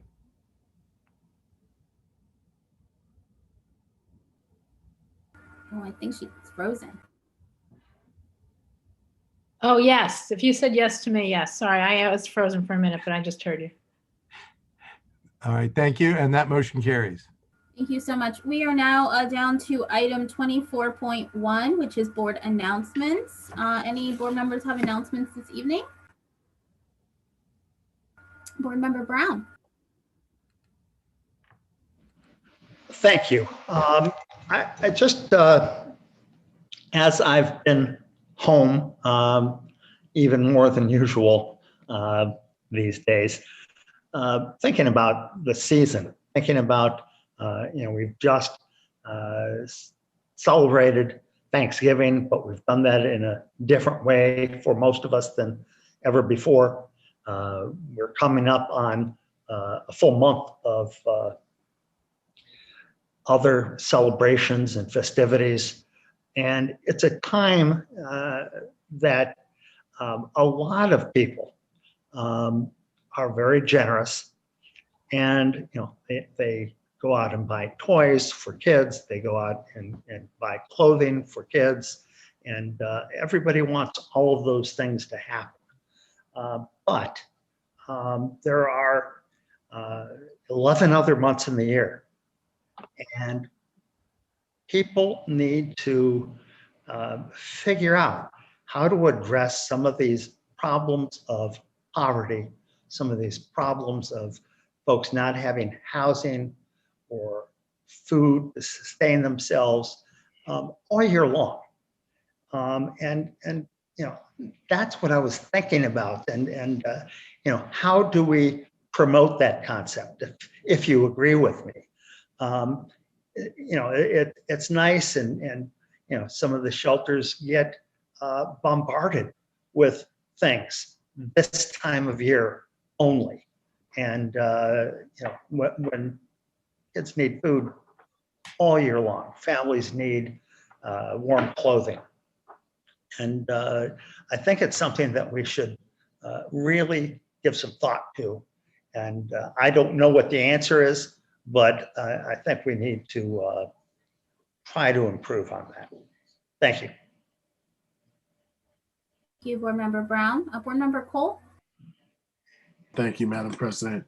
I just wanted the opportunity to share with the community that there is employment opportunities seasonally. These jobs pay $22 an hour. They're warehouse associates positions that not only are seasonal, but may even offer the opportunity to carry over. Minimum age is 18, but there are also multiple shift opportunities from 4 hours to 40 hours. If you have any interest in this opportunity at all, the phone number to call is 614-857-1811.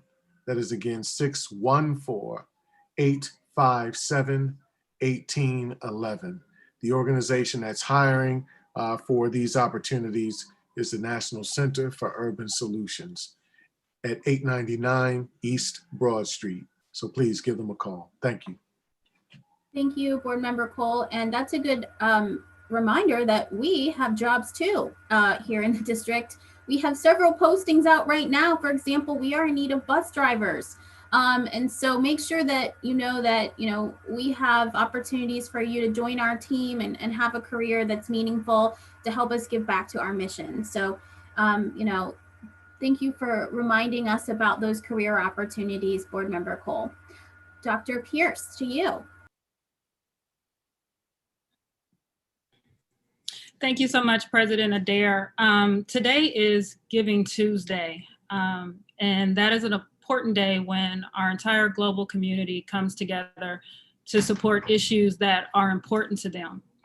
An issue that is extremely important to me that was instilled in me from my grandparents and my mother is the importance of education and using education as a stepping stone to open up doors and to pave the ways for future generations. On today's Giving Tuesday, I am proud to announce that I have donated my entire first year salary as a Columbus Board of Education member. I've also added a little bit additional to get a scholarship established at The Ohio State University, which is my alma mater, to support CCS graduates that are stepping up and calling for change in our community. During this time of national pandemic, when we've had police violence and brutality, I have watched our students stand in the gap to call for change, to mentor and support younger students, and to really work towards making our community and our future better. And so I take great pride in establishing that scholarship, and I ask for our entire community to stand with me and to please visit buckeyefunder.osu.edu, project 23702, to contribute to the Dr. Tina Pierce Social Justice Scholarship. Again, that will be for CCS graduates that are entering The Ohio State University, students who are committed to advocating, mentoring, and working in our schools and community. I stand with you, I support you, and it's just an honor and privilege to keep the legacy of my grandparents, my mother, and my family alive by, again, honoring our community in such a way that you've honored me in this first year as a school board member, by electing me to serve you as your servant leader. And now I give back to you in the most incredible way that I know how, and to just give you to me, to give you what I do just wholeheartedly, and give all that money in scholarship. So thank you. Thank you so much, Dr. Pierce, and congratulations. And I hope it's something that the rest of the board would support. So in the spirit of kind of both of what Board Member Brown and Dr. Pierce said, I wanted to give some shout outs. I'm sharing my screen right now, and talk about how our community is coming together on Giving Tuesday, and has, and Board Member Brown, we do like to give in this time of year, but you're absolutely right. We need to work on doing it in July and in March and in other months too. But it's, I just wanted to give some shout outs. Can you guys see my screen, or did that go away? No, yeah, I think it went away. Let me try that again. I think I didn't hit share. Let me try again. Okay, now you should be able to see it. All right, so Giving Tuesday, just some shout outs. We have a lot of schools, and right now I know I don't have all of them. So if you are a school and you are working on things, or you're a community organization and you're working to put together drives, please reach out and share your photos and get it to our communications team, because we want to celebrate you. So thank you, Rock City Church, who was handing out supplies, including shoes at South Mifflin. And we have our sororities and fraternities in the Black community are always so amazing, all of them, but a special shout out right now to Zeta Phi Beta and Alpha Phi Alpha, who were giving out food and gift cards at Broadley Elementary School. So thank you so much to our fraternities and sororities. Also, our Columbus Police, they were giving out, do you see those turkeys? They were giving out turkeys for Thanksgiving dinner to our families at Southwood. So thank you so much, Division of Police and our police officers. And also, we know that we do this a lot, the Operation Warm, which hands out new coats to our families. And they were at Cassidy, Highland, Sullivan, and West Broad. So again, just thank you so much to all of our community partners. And there are so many more. I know that I've just personally seen on social media other groups and other schools, but it does take all of us as a community, especially in this time of COVID and you know, where we are, to make sure that we are helping each other, and we are going to rise up together around all of this. So just a quick shout out to everyone. And now while I'm still sharing my screen, I want to give a couple more shout outs. First, to our communications team, because if you haven't been to our website, you need to go because we have lots of fun news stories and we share lots of great news and lots of interesting facts. And so I want to click on this story right here because I want to give a shout out to a recent grad from Marion Franklin High School. That's her right there. Her name is Aaliyah Reed, and she's a 2020 Marion Franklin grad, and she made history. She is the youngest African-American female to be accepted into the Columbus Division of Fire. So congratulations. This is what it's about. You know, we talk about equity in our city as a whole. We talk about diversifying our public services. And right now she is making history. So congratulations to you, proud Columbus graduate. And we hope all the best to you, and we hope you make it through. We know you're going to make it through. You're going to make it through, and you're going to keep making us proud. So congratulations to you. Those are my announcements. Anyone else have any others? All right. Well, seeing none, the last thing we have to do is just a motion to adjourn this evening. No executive session, which makes us all very thankful and happy. I move to adjourn. Thank you. Thank you. We have a motion and a second. Please. I'm sorry, I missed the second. Who was that? Dr. Pierce? Mm-hmm. Thank you. Mr. Cole? Yes. Dr. Pierce? Yes, sir. Mr. Ragland? Yes.